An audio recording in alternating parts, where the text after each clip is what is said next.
Thank you so much and wish you good luck. Now I request Bunny Vasu గారు to speak. మీకు పని ఉందన్నారుగా లేదా?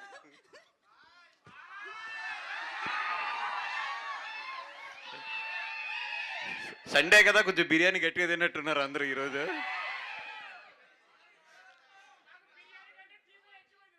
Okay okay, పోలే, good. And thank you so much for first media. ఎప్పుడు కూడా మా cinema functions ఏదొచ్చినా కూడా మీరు ముందుండి మా సినిమాలన్నింటిని కూడా బాగా ఎంకరేజ్ చేస్తారు. యూవీ క్రియేషన్స్ ఈజ్ లైక్, అంటే నా సంస్థని, యూవీ క్రియేషన్స్ అంటే నాకు ఒక సొంత సంస్థ కింద. అది GA2 పిక్చర్స్ కానీ యూవీ క్రియేషన్స్ కానీ రెండు కలిపి చాలా సినిమాలు, మంచి మంచి సినిమాలు తీసింది. అండ్ వంశీకి నాకు ఉన్న జర్నీ ఒక 20-25 ఇయర్స్ జర్నీ. వంశీ బాయ్ of course, yeah. 20-25 years journey. మాట్లాడాలంటే వంశీ నా జర్నీ చాలా ఉంటుంది. ఈరోజు బైకర్ సినిమా, కొన్ని సినిమాలకి ఏదైనా ఫంక్షన్కి పిలిస్తే వెళ్ళాలంటే చిన్న టెన్షన్ ఉంటుంది లోపల. బట్ ఈ సినిమాకి ఏ టెన్షన్ లేకుండా వచ్చి మాట్లాడుతున్నా, ఎందుకంటే నాకు బాగా కావాల్సిన వాళ్ళు ఇద్దరు చూశారు సినిమా. సెకండ్ హాఫ్ అదిరిపోయిందని చెప్పారు. అంటే చాలా కాన్ఫిడెంట్గా చెప్తున్నా, ఈ సినిమా డెఫినెట్గా ఎస్పెషల్లీ యూత్కి అయితే మాత్రం ఈ సినిమా టెక్నికల్గా చాలా బాగా నచ్చుద్ది. ఎందుకంటే ఈ రోజుల్లో సౌండ్ డిజైనింగ్ అనేది చాలా చాలా సినిమాలో మంచి ప్లేస్ తీసుకుంటుంది. ఆ సినిమా హిట్ అవ్వడానికి కానీ, ఆ సినిమా మంచి రన్ రావడానికి కానీ. ఈ సినిమాలో అయితే సౌండ్ డిజైనింగ్ అదిరిపోయిందని ఇండస్ట్రీ అంతా మాట్లాడుకుంటున్నారు. డెఫినెట్గా మీకైతే మాత్రం ఈ సినిమా కొత్త ఎక్స్పీరియన్స్ ఇస్తుంది. ఎందుకంటే ఇట్లాంటి బ్యాక్ డ్రాప్లో సినిమా వచ్చి మాత్రం చాలా రోజులైంది.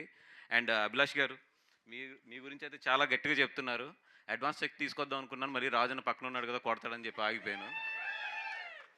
తర్వాత ఎప్పుడైనా సెట్ చేసుకోవాలి జాగ్రత్తగా ఆఫీస్కి పిలిచి. అండ్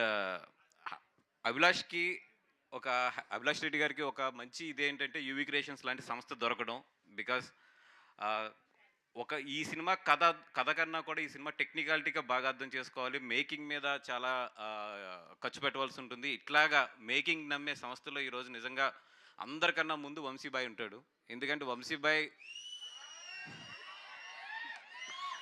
ఉంటాడు. అట్లాంటి వంశీబాయ్ సపోర్ట్ దొరకడం అభిలాష్కి, యూవీ క్రియేషన్స్ లాంటి అంత మంచి సంస్థ దొరకడం నిజంగా అభిలాష్ చేసుకున్న అదృష్టం. తన ఫస్ట్ సినిమా డైరెక్షన్కి ఇది దొరకడం అనేది. And all the best Abhilash బాయ్, and all the best for the team and entire team. Rajanna, thank you so much. ఎందుకంటే రాజన్కి ఈ స్టేజ్ మీద ఇద్దరం ఉన్నాం, వంశీ ఉన్నాం, నేను ఉన్నాం. మా ఇద్దరు కెరియర్స్ అంటే డిస్ట్రిబ్యూషన్ కెరియర్స్ రాజన్న చేతిలోంచే స్టార్ట్ అయినాయి.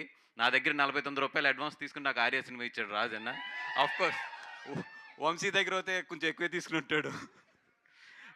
59. ఓకే. సో మా ఇద్దరు కెరియర్స్ తన చేతిలోంచి స్టార్ట్ అయినాయి డిస్ట్రిబ్యూటర్స్గా. ఈరోజు ఇద్దరం కూడా ప్రొడ్యూసర్స్గా రాజన్ని గెస్ట్ కింద పెట్టి ఇక్కడ నుంచి మాట్లాడుతున్నాం. ఐఎమ్ సో హ్యాపీ అన్న. థ్యాంక్స్ అన్న, thank you so much. And Sharwa garu, నాకు తెలిసిన ఇండస్ట్రీలో చాలా స్వీటెస్ట్ పర్సన్. ఎంత స్వీటెస్ట్ అంటే ఆయన సినిమాలు ఎప్పుడన్నా చూడండి, ఎప్పుడు కూడా ఏ సినిమా కూడా ఓవర్ హైప్ చేయడు. ఆయన చాలా నీట్గా ఆ సినిమాకి ఎంత ఉంటుందో అంతే మాట్లాడతారు, అంతే ప్రజెంట్ చేస్తారు తప్పితే ఏ రోజు కూడా. ఇప్పుడు మీ అందరం కూడా చెప్తున్నా కదా, నేను ఓపెన్గా చెప్తున్నా కదా, మా సినిమాల మీద మేము ఎక్స్ట్రా ఎడ్జ్ తీసుకుంటాం. సోషల్ మీడియాలో కానీ, మామూలుగా కానీ, మాట్లాడటంలో కానీ, స్టేజ్ మీద కానీ అంతా. అది సర్వాబాయిది ఎంత జెన్యున్గా ఉంటుందంటే, తను ఎంత జెన్యున్గా ఉంటాడో తన సినిమా పబ్లిసిటీ కూడా అంతే జెన్యున్గా ఉంటుంది నిజంగా. ఓకే శర్వా బాయ్. ఓకే. సో ఇంకా చెప్పాలా, చెప్దాం. సో చార్మింగ్ స్టార్ శర్వా బాయ్, తన జెన్యూనిటీ ఎంత ఉంటుందో సినిమాలో కూడా అంతే జెన్యూనిటీ ఉంటుంది. అంటే తను చూస్ చేసుకునే కథలు కానీ ఇవి కానీ నిజంగా చెప్తున్నాం. మన సంక్రాంతికి తనకు వచ్చిన సినిమా. ఓకే మేడం వచ్చింది సార్, ఆగుదావా? మీరు ఆపారు కాబట్టి. సో బ్యూటిఫుల్ మాళవిక నేర, request please join the stage. And అలాగే సో జీవిత రాజశేఖర్ గారిని కూడా ఒక్క ఫోటో కోసం, నాకు తెలుసు మీరు రారు అని, అందుకనే బట్ ఒక పిక్చర్ కోసం. Yeah okay, thank you. Malavika join అవ్వగానే ఒక పిక్చర్, దానికంటే ముందు మనం కంటిన్యూ చేద్దామండి. యా. అండ్ ఈ సినిమా అదిరిపోతుంది. అందరికన్నా కూడా శర్వా గారి గురించి ఈ సినిమా బాగా ఆడాలని కోరుకుందాం. ఎందుకంటే మొన్న మంచి సినిమా చేశారు ఆయన సంక్రాంతిలో. ఆ సినిమా కన్నా కూడా ఈ సినిమా ఇంకా చాలా బాగా ఆడాలని కోరుకుందాం. Thank you so much. Thank you. So ఇప్పుడే వచ్చిన మాళవిక గారికి కార్యక్రమానికి వెల్కమ్ చెప్తున్నాము. బన్నీవాస్ గారు, ఇప్పుడు కూడా మీకు ఫ్లైట్ ఉందని చెప్పారు, మీరు ఎక్కడికి వెళ్తున్నారు? మీరు ముంబైలోనే ఉంటున్నారా ఏంటి? Thank you. అండ్ ఎస్, ఒక పిక్చర్ కోసం ఇప్పుడే మాళవిక